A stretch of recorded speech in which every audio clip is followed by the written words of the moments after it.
আজকের দিনে মর্মান্তিক এক পথ দুর্ঘটনায় প্রাণ হারিয়েছিলেন বিশিষ্ট সমাজসেবী তথা রাষ্ট্রীয় স্বয়ংসেবক সংঘের উত্তরবঙ্গ সহ প্রান্ত কার্যবাহ তরুণ কুমার পণ্ডিত। আজ এই মর্মে স্থানীয় কাঞ্চনটার এলাকায় অরবিন্দযোগ মন্দির লাইব্রেরিয়ান ক্লাবের পক্ষ থেকে এক স্মরণ সভার আয়োজন করা হয়েছিল। প্রয়াত তরুণ কুমার পণ্ডিতের প্রতিকৃতিতে মাল্যদান ও তাঁর আত্মার শান্তি কামনায় শ্রদ্ধা নিবেদন করেন উপস্থিত বিশিষ্টজনেরা।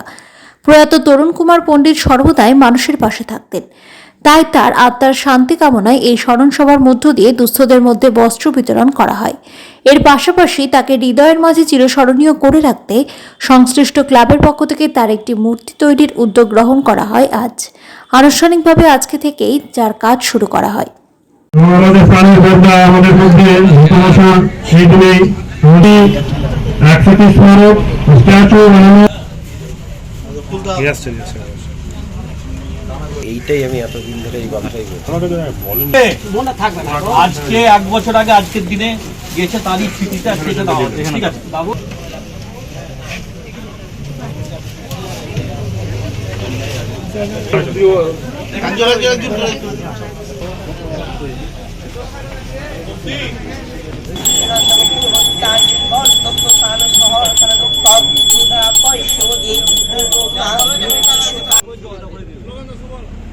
भारत माता के जय, भारत माता के जय, भारत माता के जय। मातार वीर संतान तरुण दा अमर रहे, भारत मातार